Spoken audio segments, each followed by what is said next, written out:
All right, Robbie Davis Sr. with Robbie's first base. So we're gonna start this interview, and I just want to ask you, Robbie, what piece got you started collecting in memorabilia, and how did that piece get your interest?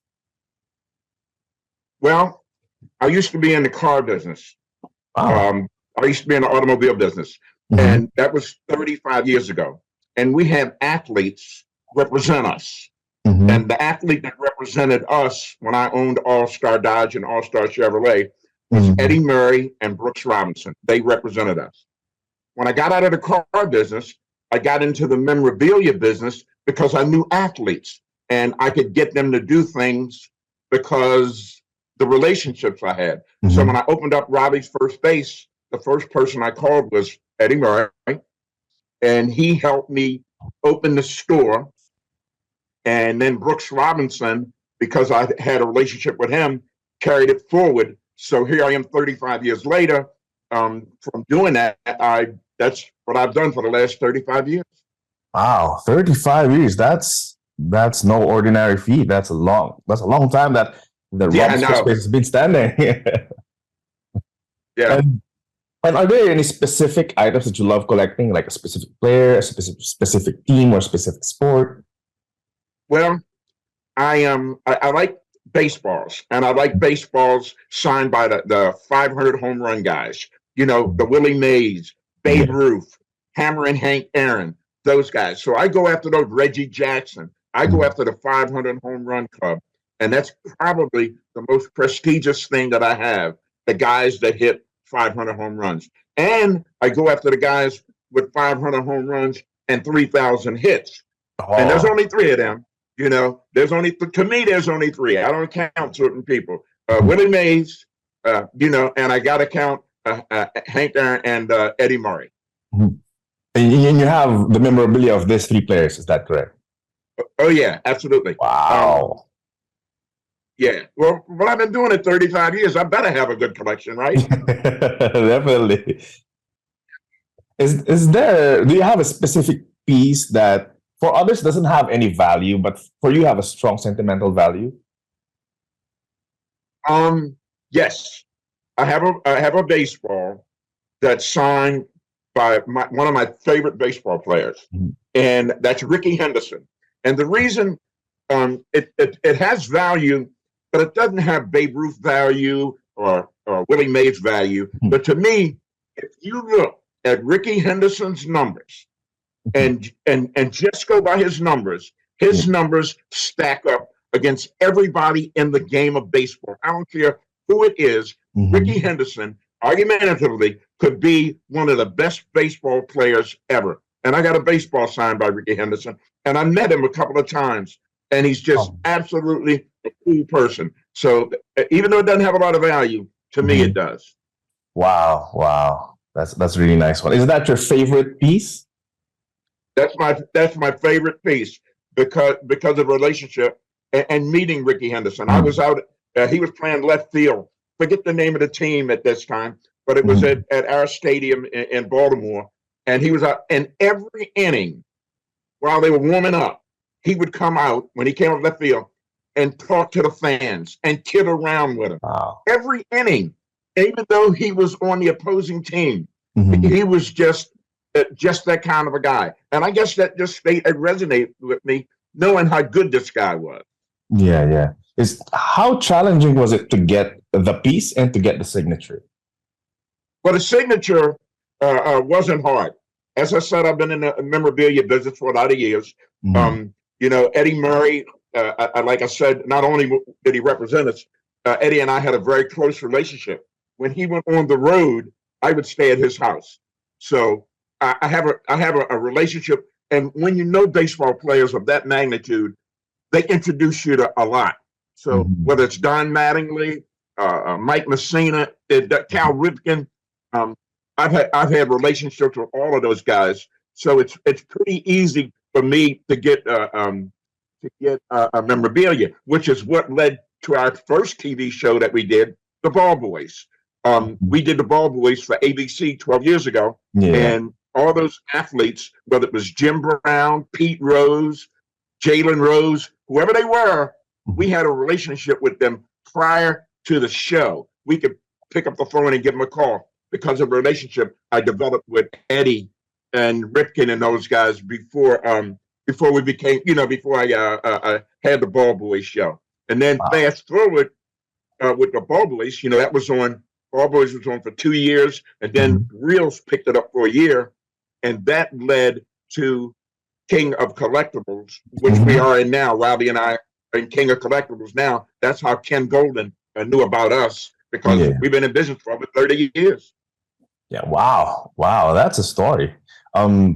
Is aside from that piece that you mentioned, that piece that was valuable to you, but not as much valuable to others. Yeah. How about a piece that's rare or valuable in general in your collection? I have Babe Ruth autographed baseball. I got a Babe Ruth autographed baseball. I got a 27 Yankees team signed ball.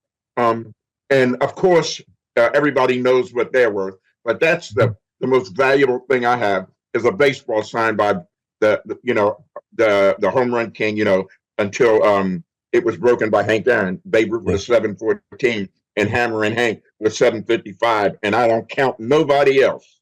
Wow. I'm just lost for words in there.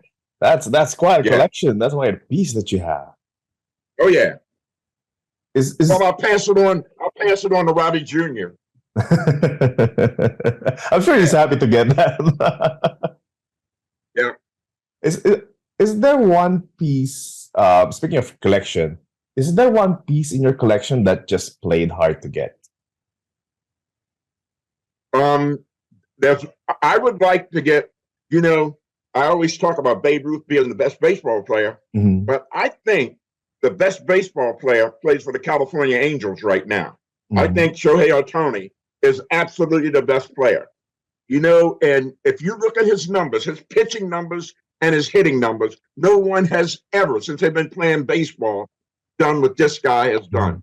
And I got baseball signed by Ichiro, but I don't have one signed by him. And I think that's the baseball that I'm going to chase, because to me, when all's said and done, this guy will be the best baseball player ever. The guy can throw he can throw a ball 100 miles an hour and pitch shutouts and hit home runs that are crazy. Babe Ruth didn't do that. He just he didn't do what this guy could do. This athlete, to me, is probably, we're witnessing the best baseball player ever. Now, he's got to have the longevity, but right now, I think we're witnessing that. Wow. How about right now in your collection, what's one piece that took you more effort to get with the collection that you have personally? The 27 Yankee baseball, team signed baseball, 27 Yankees. Took that, I had to go, because they got a lot of guys on that 27 team. And that was a hard baseball to get. Single signed Babe Ruth baseball, not so hard. People have them. You just got to be able to spend the money. But that 27 Yankee team signed ball was a tough baseball, and I probably will never get rid of that because it took me a long time to get it. Wow, definitely the team ones are the hardest to get. I'm sure of that. Yeah, one of the coolest things that I had that I wish I still have today. I have a friend who became the head coach of the University of Maryland. His name is Bob Wade, and he used to run a Nike camp back in the day. And he knew I was in sports memorabilia, and he said, "I'm going to give you something that's really cool." He gave me Michael Jordan's tennis shoes. One is Michael Jordan wears a 13 on one foot and a 12 and a half on the other. He gave me his game-used tennis shoes, and I sold them, because I'm in the business. But right now, those shoes be worth over $1 million if I had those shoes. And I sold them nowhere near that. I sold them for maybe $2,000, $3,000, but they'd be worth over $1 million. Game-worn shoes given to my friend Coach, and I got them. Jordan gave them to him because he was my friend, did the Nike camp, and Jordan gave them to him, and I didn't keep them. That was the one piece of memorabilia that got away. Wow, that's a unique piece. Yeah, I just saw a pair of them go off, at one of Ken Golden's auctions, and they went for over $1 million. Wow. Wow. That's Yep. astronomical. That's definitely something. I know. Every time I see Coach, because I see Coach, he's my friend. Every time I see him, we remind each other about them Jordan tennis shoes I had. Yep. Would you choose the tennis shoes or would you choose the 27 baseball? No, they were tennis shoes. Tennis shoes. Yep. He wears a 13 on one foot and a 12 and a half on the other. All right. Makes sense. And with your vast years of experience in this industry, what would be your tips on maintaining a collection?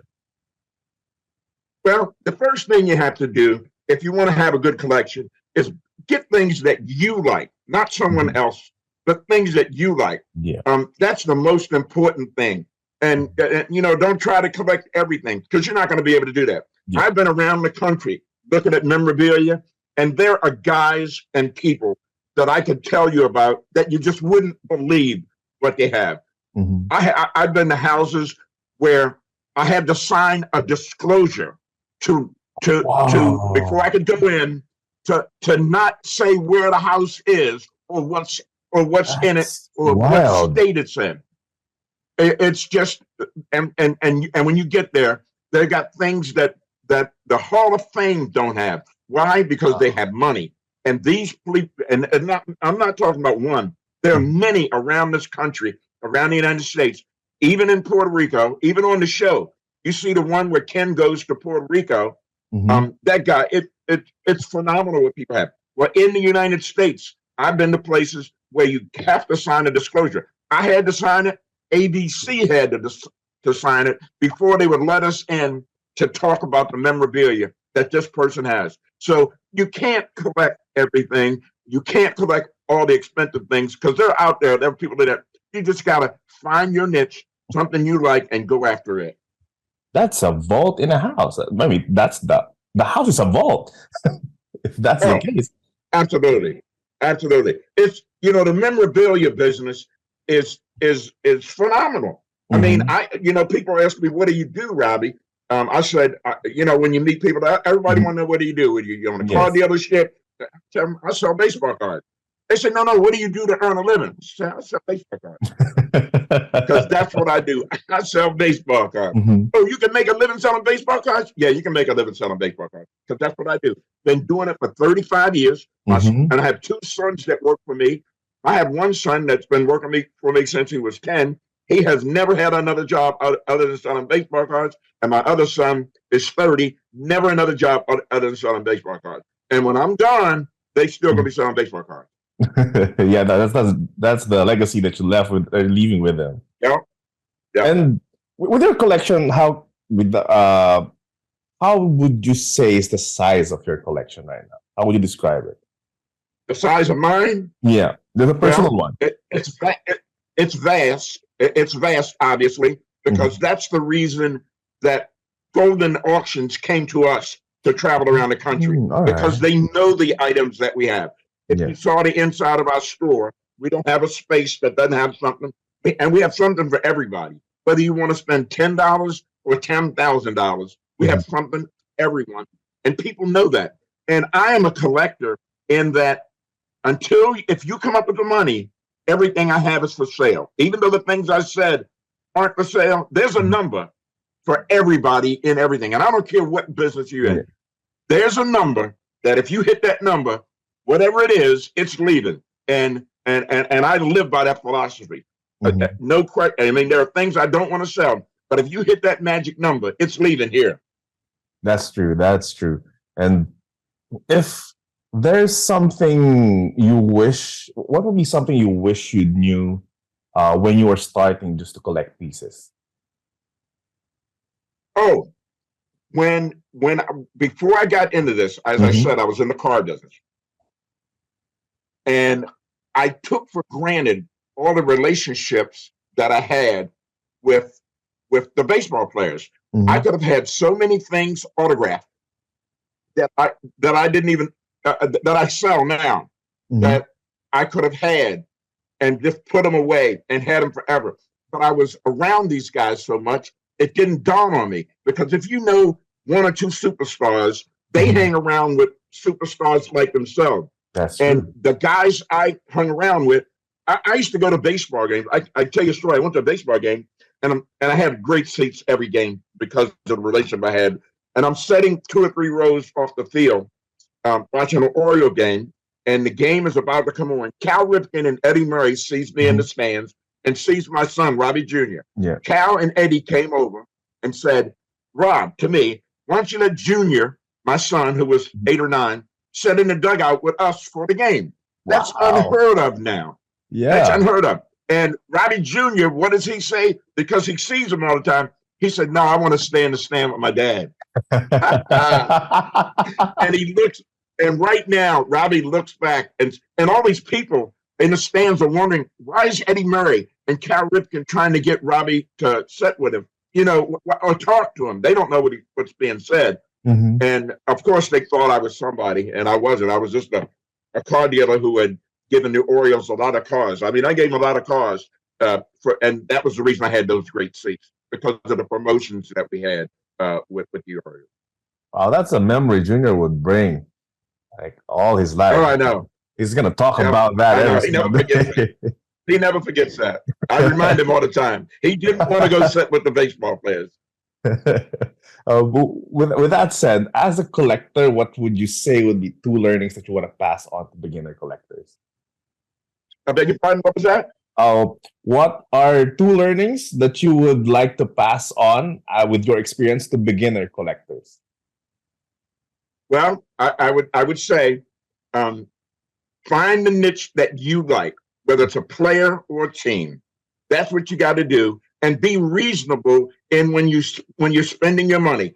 Don't try to chase that pie in the sky. Just start reasonable, and you'll see that if you do that, your collection will grow. It really, really will.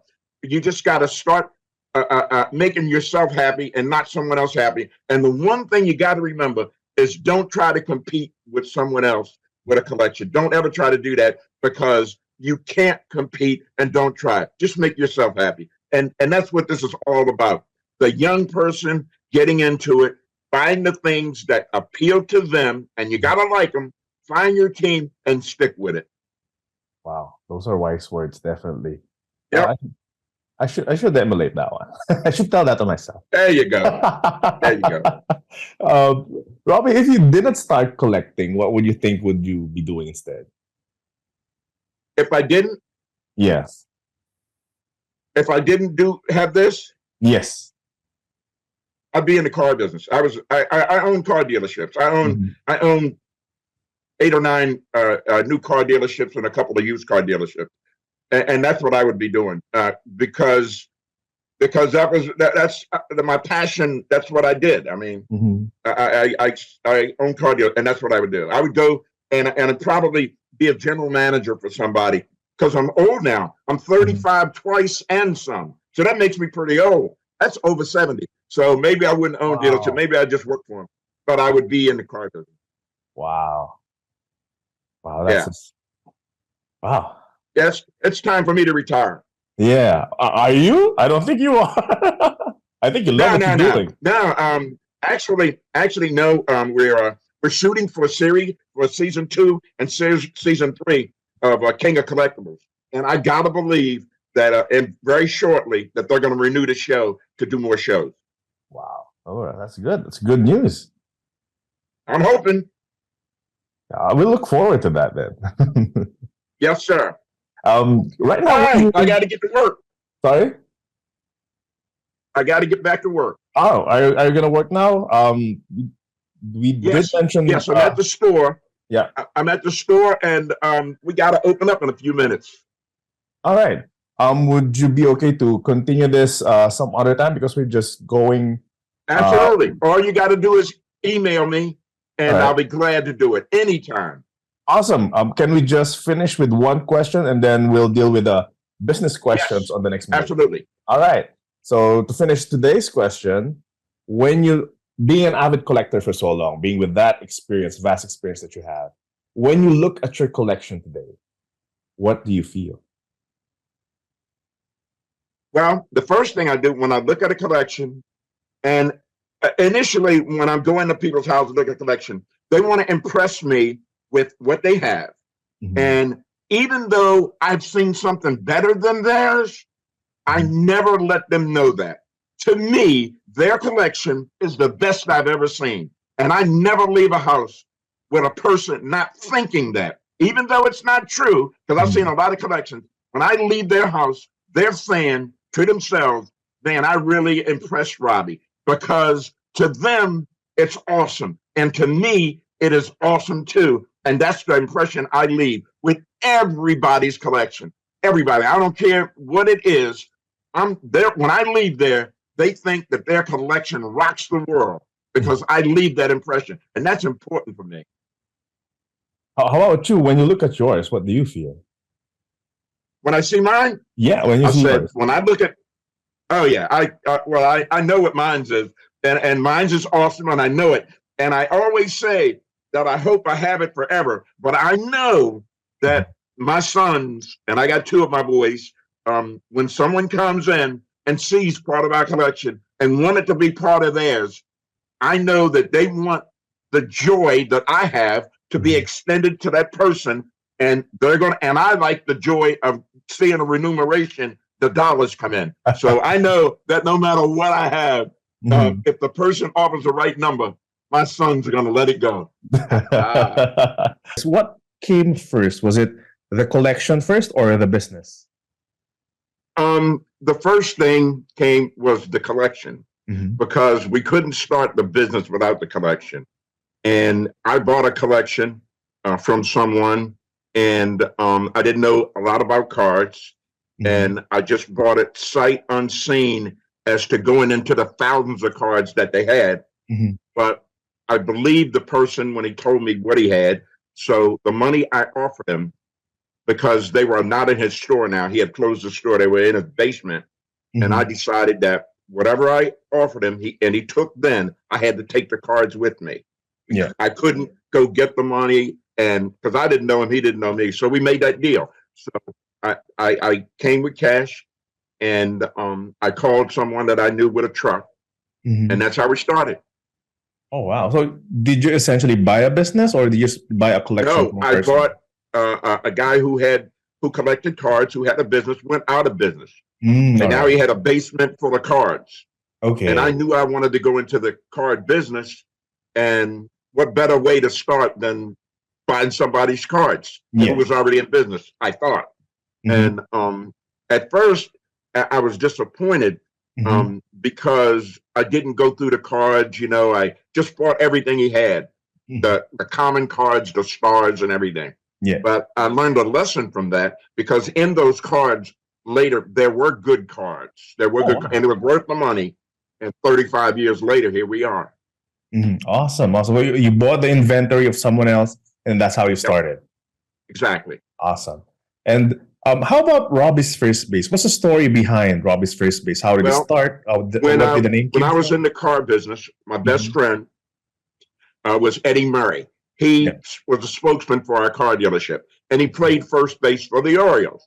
And my youngest son is Robbie Jr. So when I opened up the store, I said I'd call the store after my son, Robbie, and after my friend, first base. So that's how we became Robbie's first base. Awesome. That's cute. That's good. Yeah. What did Eddie Murray say about that? But he was cool. Eddie had gotten traded when I opened the store. He had gotten traded to the Dodgers, I believe. And I called him and said that I need him to kick off the store for me, to come in, sign autographs. Nowadays, people don't sign autographs for free.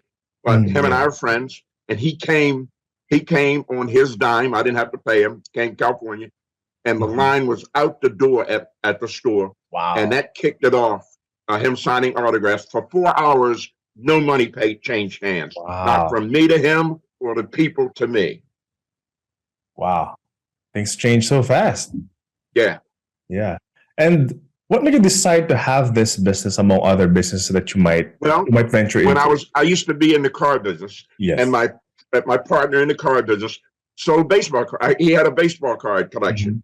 And when he got into the car business, he decided one day to attract business to have Eddie Murray and Brooks Robinson come to the dealership. Mhm. And then he said he's going to get rid of his card collection. So he's going to spread the cards around the dealership. And, Oh. people who come in to get the autographs from Eddie and Brooks would see the cards and buy them. And sure enough, they did. They bought cards. I mean, and it was crazy the amount of money that they spent on cards, because I didn't know cards were going for that much, and they did. Mhm. So when I got out of the car business, I was looking for a business to go into, and I said, man, maybe I'll do what he did and do the reverse. I'll go into the card business from the car business. And it worked. And that's what I did. And here we are. Awesome. That sounds great. That's a great story. That's a great story. And with Robbie's first base, what can you give us a gist on what items or services you offer to your clients? Well, we have obviously we have baseball cards, football cards, but the biggest thing that we do and that we've been doing for years is selling autograph stuff. And that's a huge business, autograph stuff. And it's easy for us because we've been here for over 30 years. Yes. And everyone knows that I used to be in the automobile business, and Brooks Robinson, Eddie Murray, Fred Lynn, these were all our spokesmen. And the area that our stores in, there are plenty of athletes in this area, and they all know us. Mhm. So that helped my credibility when it comes to selling autograph stuff. And it came to fruition because for like 30 years, we've been doing that. Mhm. And then with the resurgence of the cards, because of the COVID, people got shut in. Yeah. People started doing a lot online with the cards, and we already knew the card business. And now the manufacturers are making less cards and producing a better card, and with a grading and all this now. Mhm. So everything just changed, and the card market is booming, which is the reason that we've now gone, a little bit of memorabilia is gone now with more cards. And we're getting the kids to come back to it. We still have the people buying memorabilia, no question. But now the kids are back into it because they're collecting cards. They're little businessmen again. Yes. I understand you mentioned before that when you also have services where if someone requests for an item, you search for it, correct? Yeah. If somebody wants something, and a lot of people want high-end things, and they want somebody that knows the business, that's reputable. Mm-hmm. And that's when they come to Robbie Jr. or myself, and we'll go out and look for it depending on how valuable the item is. If it takes one of us, two of us, or both of us. Like we went to Utah, and for those people who saw the Golden Touch, King of Collectibles, Ken Golden, we went to Utah to meet Karl Malone to inquire about the jerseys that he had from the '92 Olympics to put that deal together. And there are any number of items that we go around to look for, but that specific item was so big that we both thought that we had to go out there to close that deal. But we'll go anywhere to look for an item, whether we just do it over the computer or word of mouth, because we've sold so many things over the years that we have a database. So if you want a Babe Ruth baseball, I can call guys that we've sold Babe Ruth baseball that maybe want to make a profit on it now. Yes. Because they bought it years ago. And that happens a lot. And then they'll sell that Babe Ruth baseball. Awesome. With your years of experience doing this for like more than 30 years, what would you say is one of the craziest requests that you've gotten? Oh, man. I guess one of the craziest requests was a guy in California, and he never met me. He only had a representative here that worked for him. And he wanted me to get, his representative wanted me to get every 500 home run baseball of everybody who ever had 500 home runs, and to include Babe Ruth. To everybody, it didn't matter. And I never met the guy. I only talked to him on the phone. I didn't meet his representative, and that was the strangest request to get, and I did it. And it took me years to do, but that had to be it. Wow, I could imagine that would take more than just a lot of effort into that. It took 4 years to do, and I later asked about it to the guy, but he never gave me the guy's name.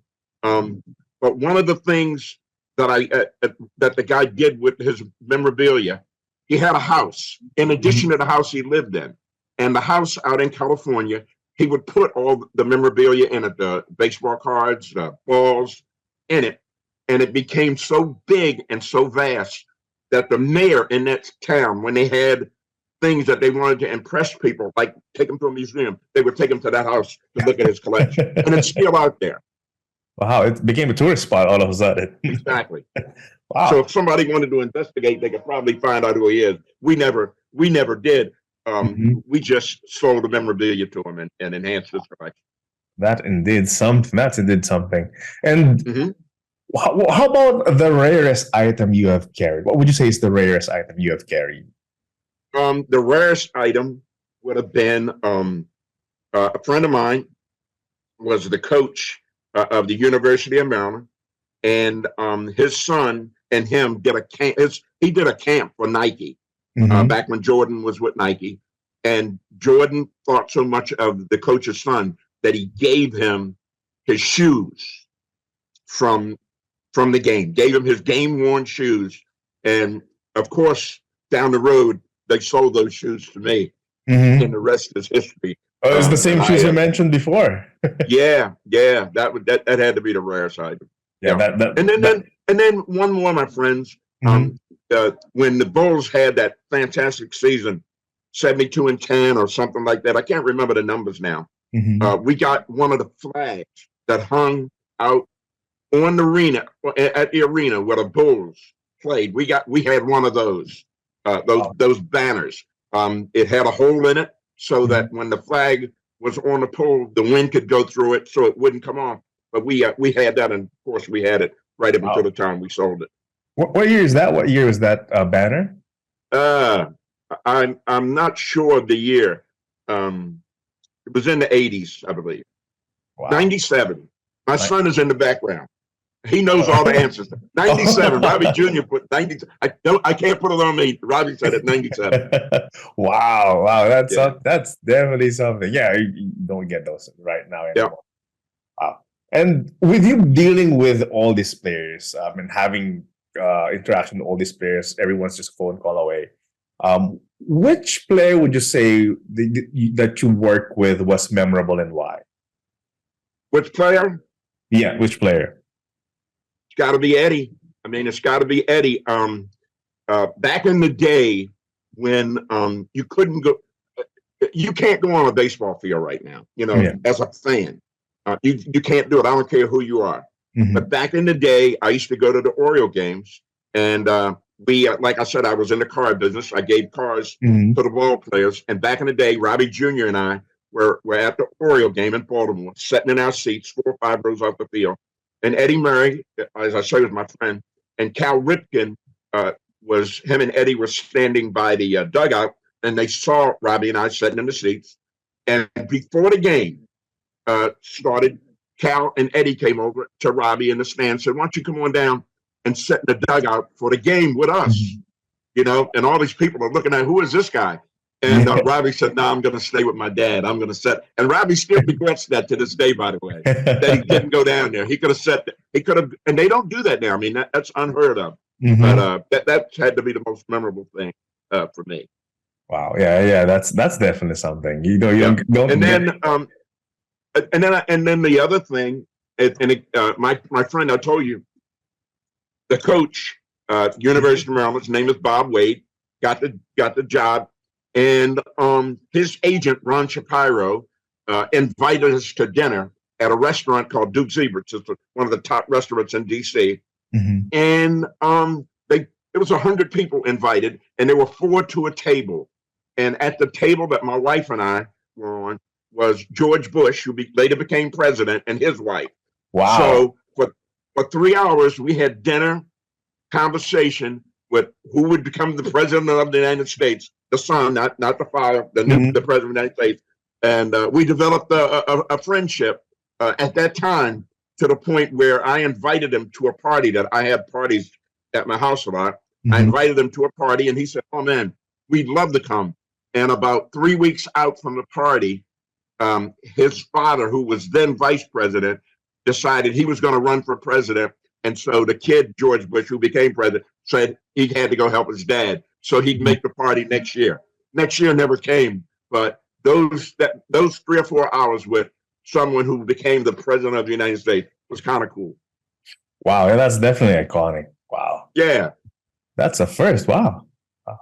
How about what can you describe a situation, if you ever had one, where you had a difficult situation with a player or someone was demanding without naming any names? Well, when it goes back to the automobile business, because I gave Eddie Murray and Brooks Robinson cars. Yes. They did our ads. Well, baseball players know other baseball players, like people in your business. And so when the other players who hung around with Eddie saw that they got cars from me, they wanted cars. But Eddie and Fred and Fred Lynn and Brooks Robbins, they were big names. And the other guys, to them, they were big names, but to me, they weren't. And so I had to turn them down when they asked me for cars. And one guy asked me for a car, and he lived in California. And he's so mad that I wouldn't give him a car that he had his car shipped from California to Baltimore, and he drove it over to the dealership to show me his Mercedes-Benz because I wouldn't give him a car. Those things happen more than once where you had to say no to a ball player because even though they're major leaguers and they're the best that you've ever seen, we had the top guys already, and it just didn't make sense. So that was kind of tough to deal with from time to time. And that was a good business decision anyway. So you have top guys already, so you're good. Yeah. You're good in that sense already. Exactly. Yeah. And since you go over the whole country to search for items when people request for specific items and specific pieces, and even with the regular pieces that you have, what precautions do you take to make sure that your clients receive the items in great condition? Well, there's a certain people that to authenticate things in this business. JSA, PSA, Beckett, that. But we know all that. And we know that when we go to buy an item, number one, we've probably already seen it over the internet before we even get to you to look at it. And it's already been certified. We don't go out and look at anything that's not certified already. Because, like you said, that would be a waste of time to go out there and something not be certified. So most of the things are certified. Now, with the Carl collection alone, we didn't have to do that because Carl certified everything, and the fact that everything was photoed, but normally we know what's certified going in, and we only deal with, like I say, James Spence, which is JSA, TSA, Beckett, Fanatics, Steiner, all the top guys in the business. So we don't waste our money chasing items. They're good when we go after it. All right. Did you have, was there any chance or any instance where you found an item and you had to authenticate it still? Of course.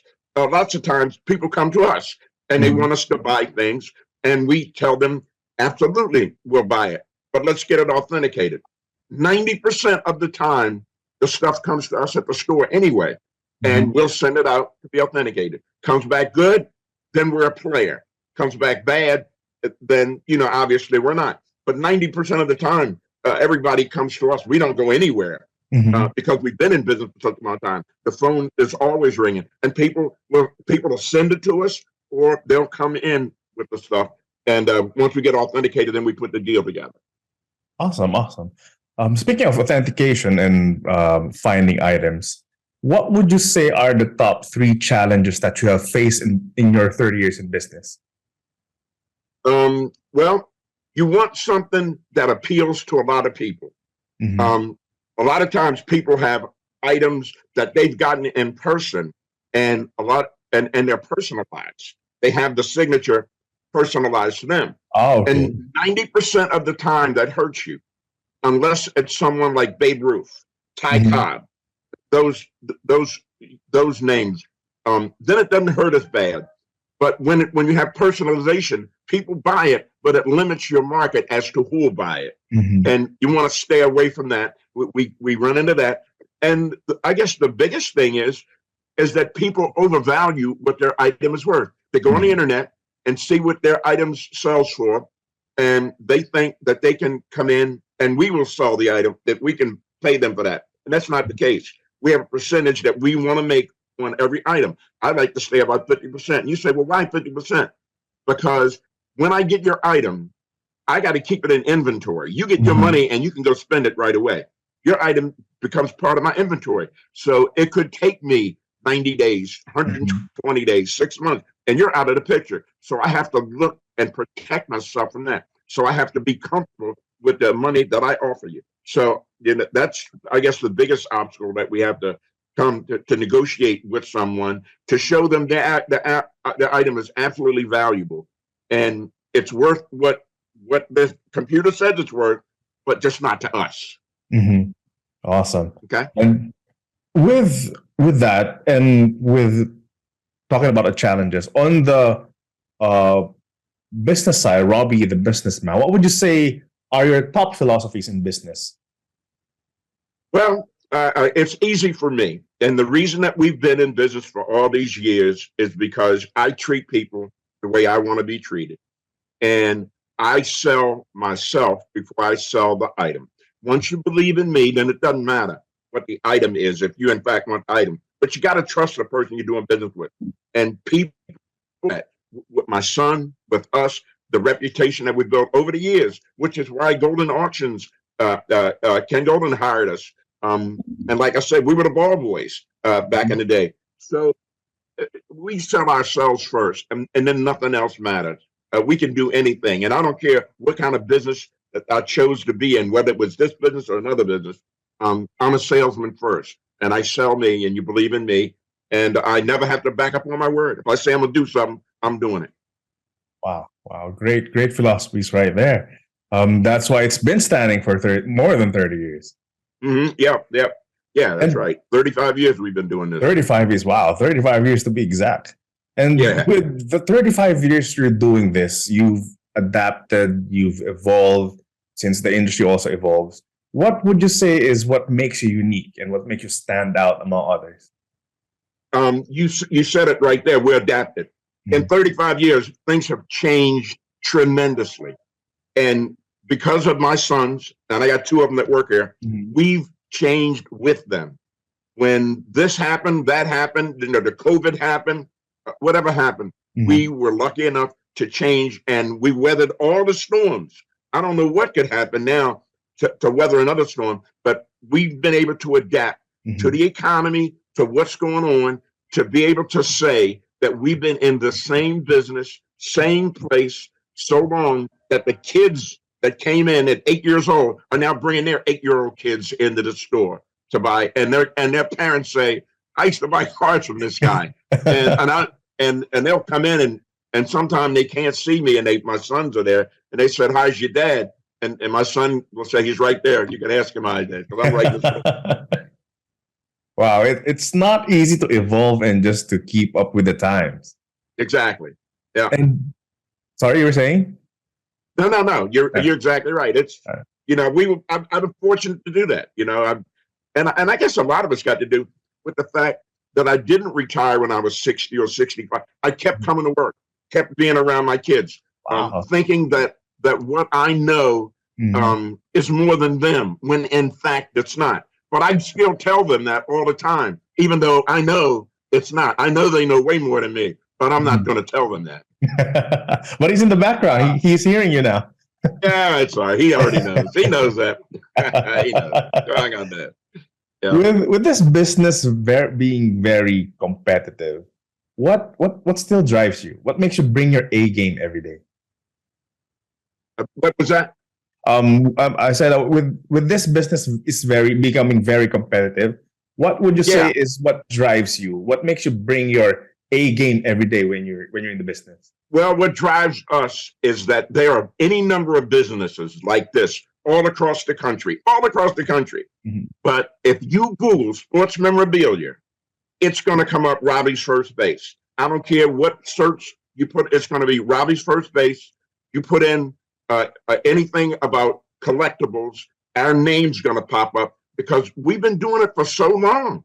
I mean, there's a reason why ABC came to us to do the Ball Boy show and Reels Network. We were on there. And now Golden Auctions with Netflix. There's a reason for that. And the reason is us. We have been doing this so long with such a stellar reputation. And I'm not saying it's stellar because I'm saying it. I'm saying it because it says it on the internet. Because the people who have done business with us say this. The reason why we can go anywhere in the collectible business and people absolutely know who Robbie's first base and Robbie Jr. and Robbie Sr. absolutely know who we are. What makes you still go in the business even after 60 years? You're still at it. What's that drive that makes you still want to go day in and day out?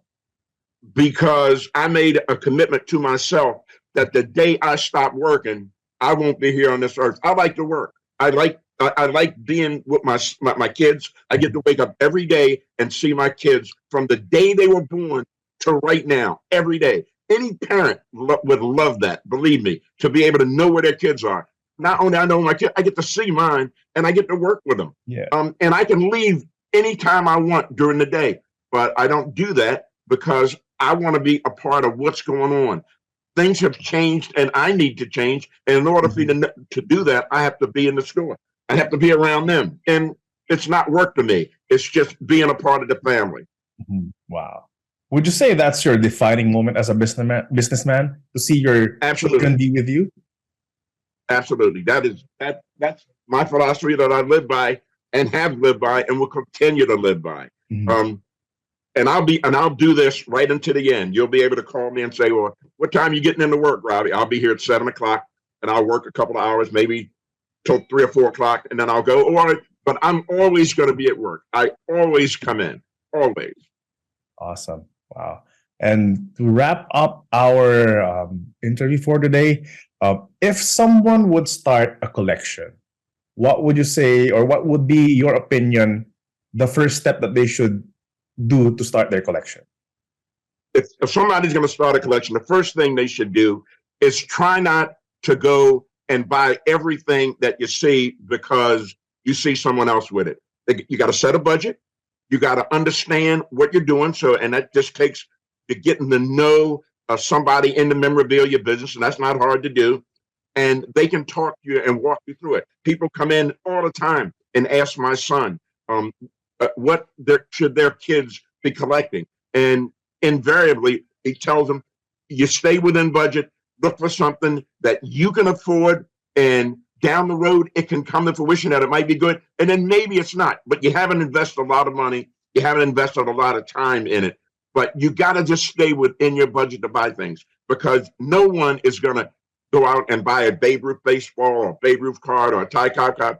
You just start and you learn and you appreciate the smaller things in the business. And then down the road, if you can see that you can make a few bucks on it, you do that. But in order to be in it, all you got to do is go out, like a few players, collect the players, and let that be your dream for right now. Because cards probably aren't going to be what you do the rest of your life, but it's a nice alternative to add to something that you can do in your life. And it worked perfectly for my sons. I think it helped them in school because they could read all the statistics on the back of cards. They knew everything about the cards, and it absolutely helped. And, now my son is working with me, but he could have been doing any number of things. But the cards, I think, and the fact that it helped, it puts us where we are right now. Awesome. Any other last words before we end the interview, Robbie? Well, because of I don't know when this is going to put it out there, but because of the fact that we had the Ball Boy show, ABC had us, and of course Golden had us with the show on Netflix. Robbie Jr. and I are going to go to New York, and we're going to be on Fox Business, the Big Money Show, from 1 to 2 on the 13th of June. So on the 13th of June, Tuesday, from 1 to 2, Fox Network has a show on Fox called The Big Money Show. And they've invited me and Robbie to go on as guests. We can't wait to go up there. We're going to be on maybe 4 or 5 minutes, but boy, you couldn't buy that kind of advertising. Wow, wow, that's gonna be good. That's something that everyone would be looking forward to. So I know. So the world will be able. The world's going to see these two guys from Baltimore, Maryland, because that's where they know us, from Baltimore, talking about sports memorabilia and baseball cards on Mhm. Fox Network. Not politics. We're going to be talking money. Fox Yeah. on the Big Money Show. Awesome, awesome. That's so great. That's great news. That's great news, Robbie. And All right, my friend. all right, that will be all. Thank you. All right. Look for us on the 13th. Yes, Fox on Network. Fox Network. Big Money Show. Big Money 1 Show to on 2. the 13th. All right. Have a Thank you good so one. much, Robbie. Enjoy the Yeah. rest of the day. Bye. Bye bye. Yes, sir.